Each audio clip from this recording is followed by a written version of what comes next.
So we're going to be looking the next 3 days. This is a part 1, part 2, part 3, at a very deep and important subject. Krishna Swami in his last class, tell me if I'm going too fast, all right? Just do this if I'm going too fast. In his last class, he was talking about when bad things happen to us and blaming God.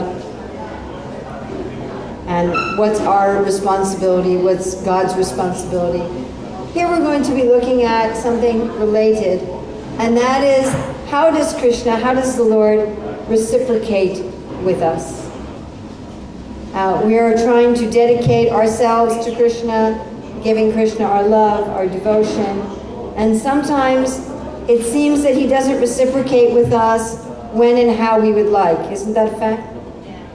Yeah? Saying, come on. I mean, in our ordinary human relationships, such a question of how somebody reciprocates with us can often be a very big factor. We can say, you know, I'm doing this for you, I'm doing that for you, I'm doing all this for you, what do you do for me? It can also seem like that in our relationship with God. And if we think that such questions apply only to the beginner, immature devotees, this question was asked in the Srimad Bhagavatam by the most advanced, the most saintly, the most devoted persons that exist anywhere, the gopis or the cowherd maidens of Vrindavan. So in these 3 parts, we're going to first examine why the gopis asked this question. What did Krishna do that prompted them to say, what kind of a friend are you? What kind of a beloved are you? How do you reciprocate with your devotees? So the first part is the context, the story behind their question, why they were prompted to ask, and their question itself. So we'll be ending today on a cliffhanger. You all know what a cliffhanger is? You're hanging on the cliff like you're going to fall off. So today we end simply with the question. We're not going to have any answers today. So if you wanted answers, you're not going to find them today. Hopefully you'll find them, you'll find them the day after tomorrow. So then tomorrow we're going to be looking at Krishna's answer. Krishna is going to take the gopis' question of 3 categories and divide them further into 9 categories of relationships. And tomorrow we're going to be looking primarily at materialistic relationships in 9 different categories. Then the next day, on Tuesday, we're going to be looking at how Krishna and his dealings with us are all of those 9 and none of them. That our relationship with God cannot really be put into the same boxes as the relationships we are accustomed to in this world. And how he reciprocates with us, again, you could say it's in all of those 9 categories in different ways. And you can also say that it is above them and quite different from them and extremely sweet. So at the end, hopefully, as the gopis were, historically, we will also feel completely satisfied. That yes, the Lord is reciprocating with me perfectly. All right? Everybody ready? Okay. So our story starts here.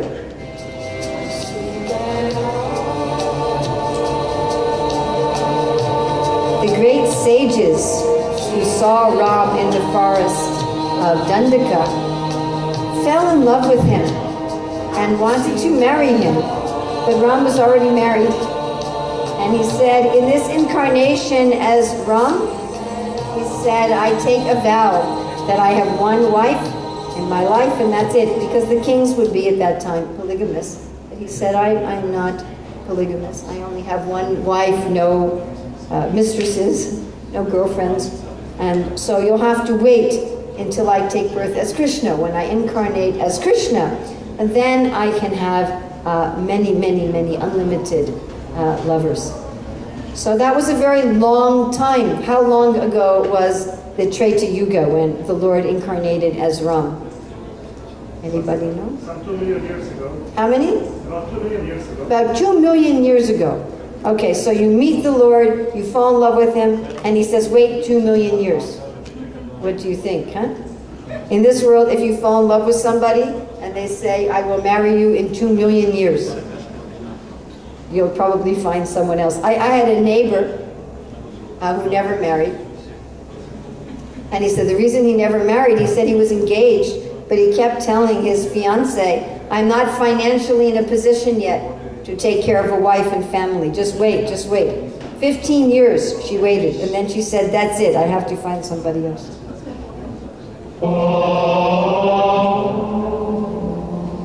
So also, those personalities who are the personifications of the scriptures, they also fell in love with the Lord. They also wanted to be his consorts. And again, they were told, you have to wait until Krishna comes. In this case, they were waiting, of course, these are celestial beings on other planets. They were waiting for millions of Earth years. Finally, Krishna incarnated on the earth, and all those souls who had been sages with Ram and the personifications of the scriptures appeared as cowherding girls in the village of Vrindavan. There, they saw the Lord, felt again the love for him rise in their heart, and waited until one night, Krishna played his flute. It was the middle of the night. And each young girl thought that Krishna was calling only her. Even though it was the middle of the night, and these were young girls, they went out of their houses. They went to meet Krishna in the dark forest. Here we are. And he said, you know, if you really want to have love for me, it's not going to be by being close to me. It's going to be by serving you. We can read this slide, and you can translate this slide. He said, transcendental love for me arises by the devotional process of hearing about me, seeing my deity form, meditating on me, and faithfully chanting my glories. The same result is not achieved by mere physical proximity, so please go home. So what do you think? You've been waiting for billions of years, or at least millions of years. The Supreme Lord, in his most charming form, as a young prince, is there. He calls you. He calls you with his flute. He calls you to come. And you come. And he says, no. Go home. So did they accept that? No. They said, sorry, we're not going anywhere. We've come to dance with you, to play with you. We're not going home. Wow. So he said, okay, I will accept you.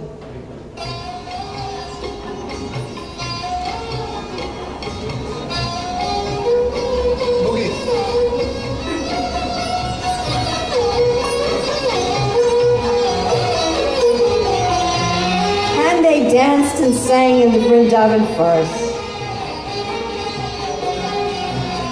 And then, all of a sudden, he was gone.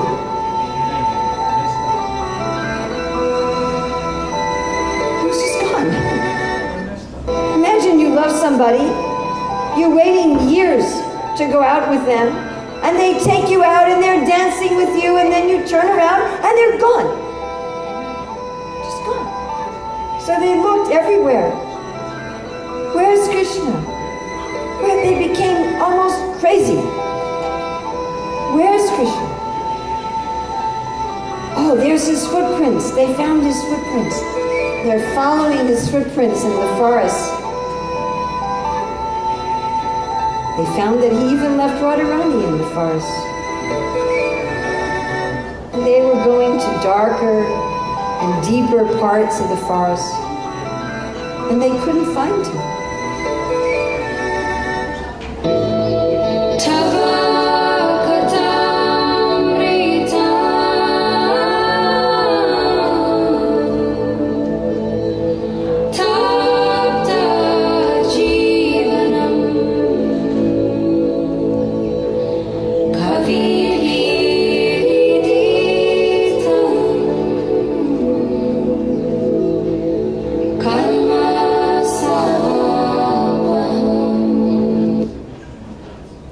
So they sang. They sang, "The nectar of your words and the descriptions of your activities are the life and soul of those suffering in this material world. These narrations, transmitted by learned sages, eradicate one's sinful reactions and bestow good fortune upon whoever hears them. These narrations are broadcast all over the world and are filled with spiritual power. Certainly those who spread the message of Godhead are most munificent." And as they sat and sang, suddenly,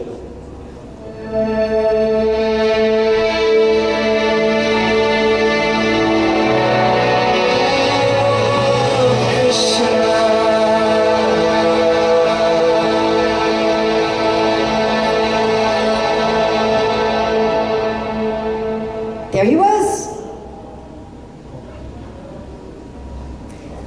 So that's the background story. And we may also feel like this sometimes, that we do everything, we give everything to the Lord, we're chanting his name, we're reading about him, we're serving him, we're telling others about him, we're following everything, and he just goes away. He's just not there. We see that two devotees do similar activities, and one Krishna seems to reciprocate with, the other he doesn't. Or maybe he reciprocates with us for a moment, and then he vanishes, and then he comes back again, and then he goes away. So the gopis had some questions. These are the verses from the Bhagavatam of their questions.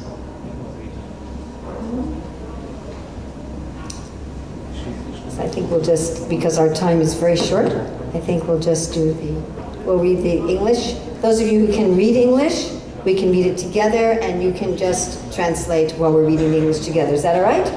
So we can everyone who can read English, will read the English together. Sri Krishna had awakened romantic desires within the gopis, and they honored him by glancing at him with playful smiles, gesturing amorously with their eyebrows, and massaging his hands and feet as they held them in their laps. Even while worshipping him, however, they felt somewhat angry, and thus they addressed him as follows.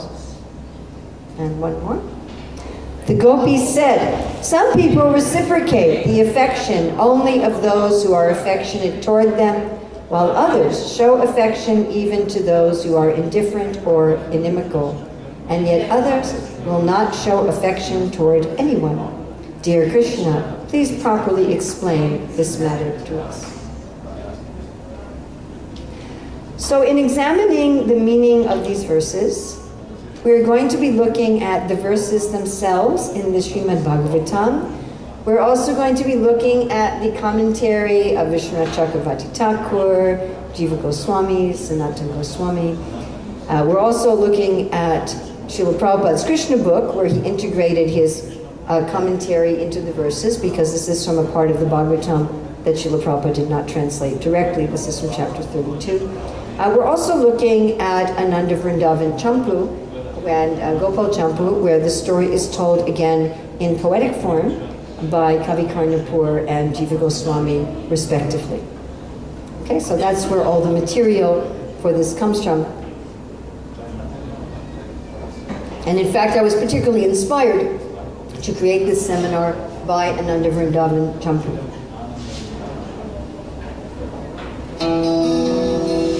So the gopis thought, you can read this slide, what gentleman would call for his beloved only to send her home again? What gallant would show his affection and then abandon his darling in the dead of night in the jungle? What hero hero would show no remorse at her tears and neglect his heroine.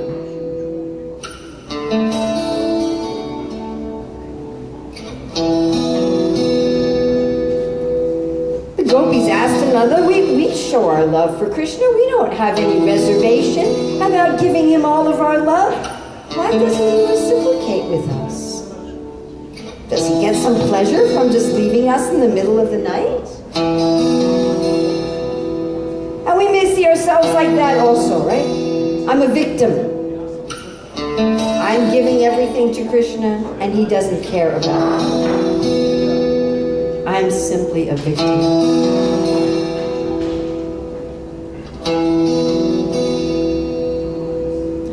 Now they decided they were going to ask him questions indirectly.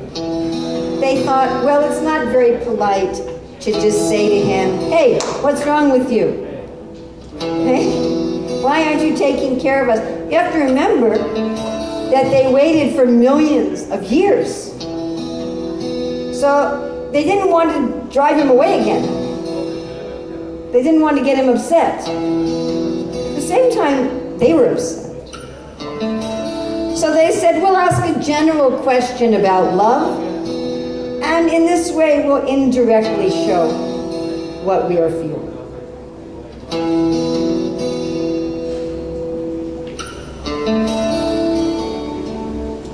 And this we read already from the verse, how the gopis were feeling romantic towards Krishna. And they put his feet or hands in their lap and they are massaging him, although the acharyas say that Krishna may have been massaging their hands and feet also. And while worshiping him and smiling and massaging his feet, internally they were angry. Sometimes we think that spiritual love is only but in actual love, there's a whole variety of emotion. And there is a place for anger in love also. So this anger was not an anger of malice, it was not an anger of hatred, but it was an anger that came from their caring. So they said, we're just ordinary village women. We're not very sophisticated ladies. Our education's been pretty basic. We don't know much. Please remember who these souls were in their previous lives. They were the personification of the scriptures. They were the embodiment of Vedic knowledge, or great sages in the forest. So who knew more about the Vedas and Dharma than them? Nobody. But in this manifestation, they appeared like young village girls, 14, 15, 16. They said, we don't know much. So we're asking you, you tell us, what's right, what's wrong? We're just going to ask you a question. We're not going to accuse you, we're just going to ask you a question. And maybe you can answer it for us properly.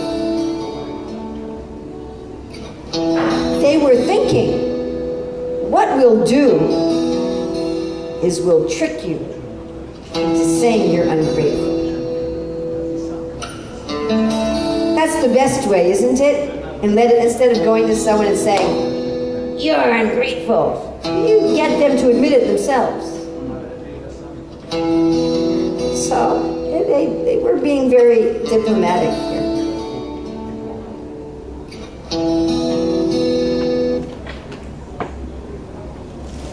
Now, what the gopis are about to do here is very important.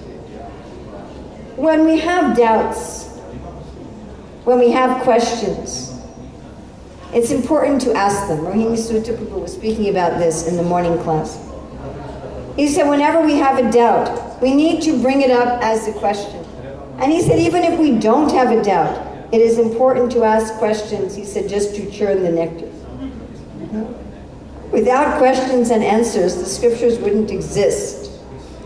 Sometimes people think religion means blind faith. but Srila Prabhupada said that blind faith is condemned. So it is important to ask questions. It is important to ask questions even of God himself. And it is important to ask questions even of God himself about God. Respectfully. You'll notice that the gopis asked very respectfully. They weren't mean, even though they thought maybe Krishna was mean. They weren't mean. They were very polite, and they're massaging his feet as they're asking questions, or having him massage their feet. But it's important to go to the Lord himself. My dear Lord, please answer these questions. And if our questions are asked honestly, with an open mind, an open heart, and an open will. An open mind to understand, an open heart to feel, an open will to act according to how the Lord answers our question. Then certainly he will answer. And as we will see here over the next 3 days, his answers may be a little surprising to us, but they will always be satisfying. Now we're going to see, the gopis are going to categorize friendship, love, into 3 categories. And we'll see tomorrow that Krishna expands it into 9. So there are questions.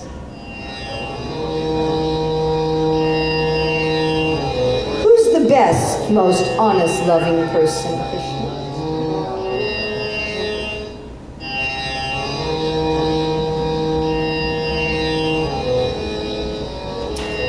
It seems to us, they said,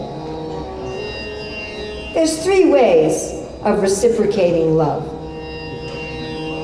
The first is you give back what you get. So we'll talk about this a little bit more tomorrow in more depth. But the basic principle is that you're keeping score. You understand? Like in a game.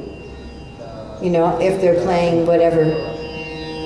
What's the favorite sports here in this part of the world? Soccer. Okay. So in soccer, there's a scoreboard, correct? And each team's getting a score. So there is, I don't know if it got translated here, but there was a very well-known book about relations between men and women, very popular. And one of the points the author made is that men and women are keeping score. So if you give your wife some roses, she gives you 5 points. You know, you cut the lawn, I don't remember exactly, but you know, you cut the lawn, she gives you 20 points or something. You make a 10-course meal, and the husband gives you whatever it is, 25 points. And we're keeping score. We're thinking, okay, this is worth this much, this is worth this much. And then we're trying to make it even. Of course, we don't want it exactly even. We usually want to give a little less. Generally, we want a sale, correct? Everybody likes a sale. If something's worth, you know, 2,000 dinars, you want to get it for 1,500 dinars.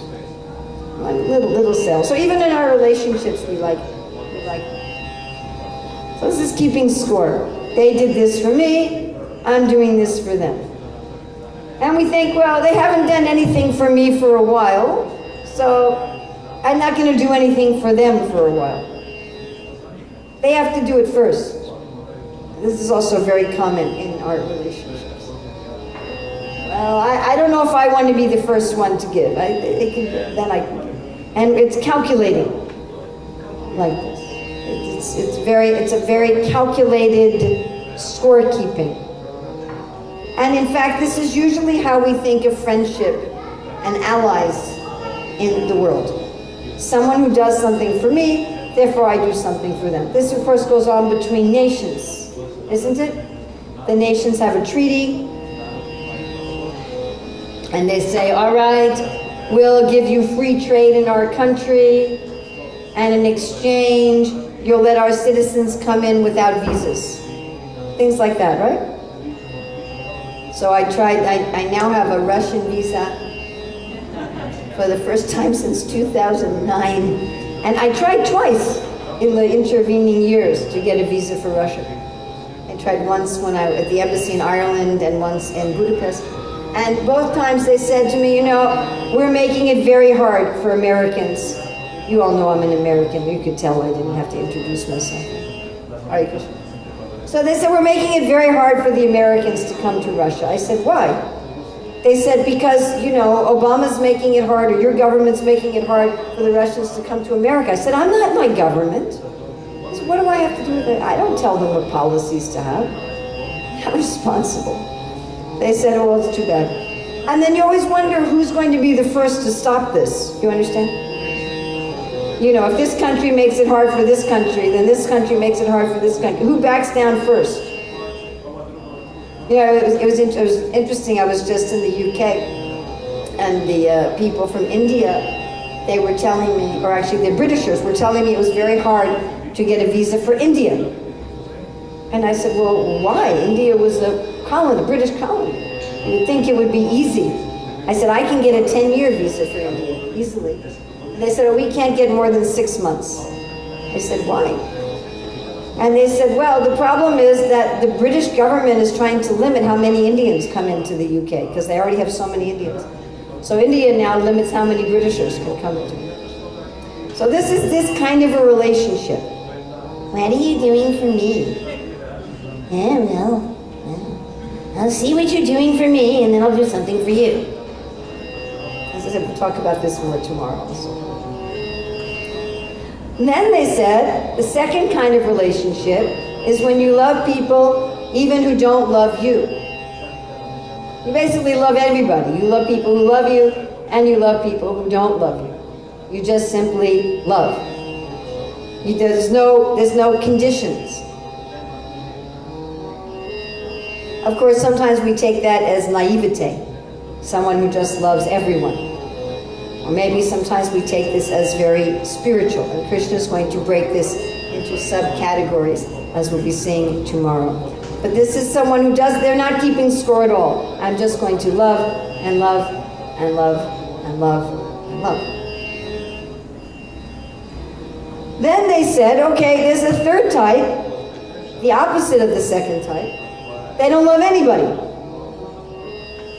You can love them, you can hate them, doesn't matter, they don't love you. Maybe they don't love anybody. They're just kind of cold. I'm sure we know people in all three categories, right? Or maybe we have relationships in all three categories. The scorekeeping, the unconditional love, and the unconditional indifference, or even being inimical. And again, the gopis have these three categories. Krishna is going to take these three categories and break them into 9. Not 3, 3, and 3, though. Very detailed, especially with this category. And then they want to know, oh Krishna, what type are you? Huh? So they're saying, please properly explain this matter to us. You are the most knowledgeable amongst all moving and non-moving entities. Please consider and give your reply. So of course they weren't asking a very fair question, because they're only giving him 3 choices, right? Which one of these 3 are you? They weren't open to the possibility that maybe Krishna's dealings with them were not strictly in one of those categories. So, according to the commentary of the Acharyas, what were they really asking? Do you love us? Do you not care? Or do you hate us? Those seem to be the 3 categories, right? Krishna talks about this in the Bhagavad Gita, that one should be neutral to friends, enemies, and the neutral. Either people seem to be our friends, neutral, or enemies, right? So what is God? Is he our friend? Is he neutral? Or is he our enemies? They said it seems that there are these 3 possibilities, and we don't know which is which.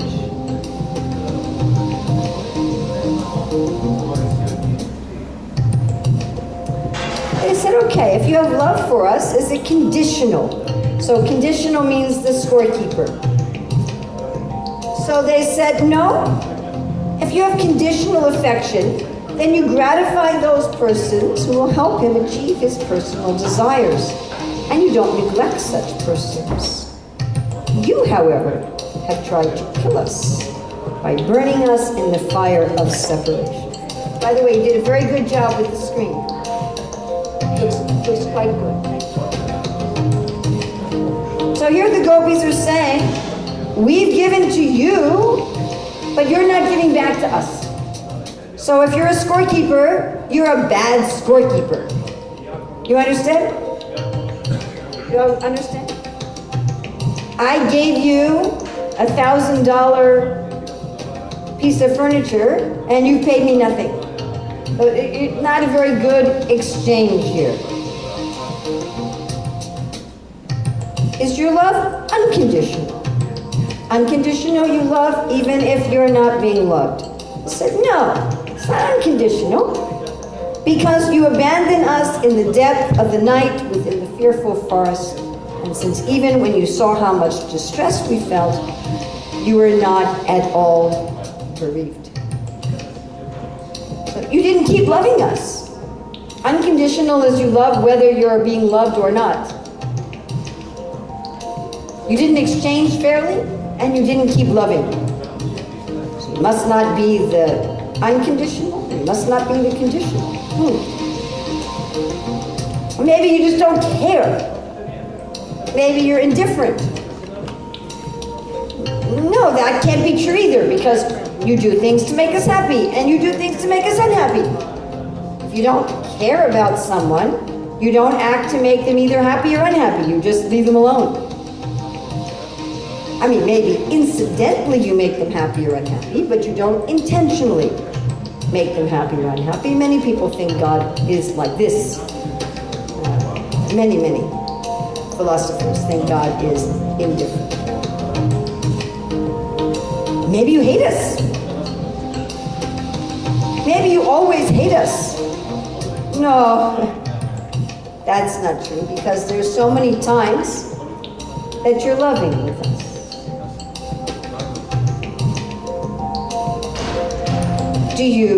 Are you angry at us because we did something wrong? And many times we ask this kind of question. Well, maybe Krishna's not here for me, maybe he's not reciprocating with me because I did something wrong. In fact, Srila Prabhupada said he asked that question. Srila Prabhupada was told by his own spiritual master to preach Krishna consciousness in English to English-speaking people. Take it all over the world. And so as a married man, he started a business to make enough money to do that mission. And then when he was ready to retire and take the money from his business and start the mission as a full-time occupation, right when he was ready, his business failed, everything was lost, and he had nothing.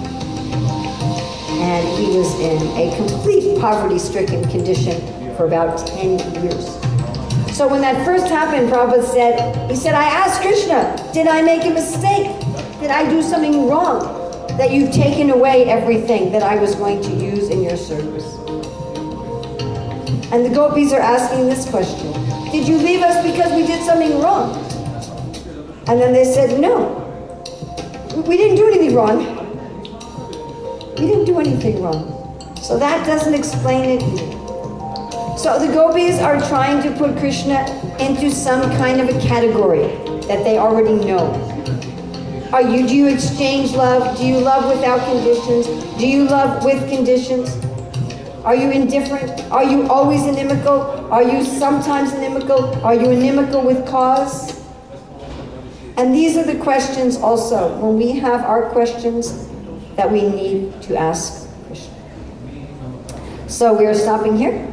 And tomorrow we will look at Krishna's answers, the 9 kinds of persons in their relationships. And the next day we will look at Krishna's answers about himself and the sweet ending to this exchange. So we have just a few minutes if anybody has any questions or comments.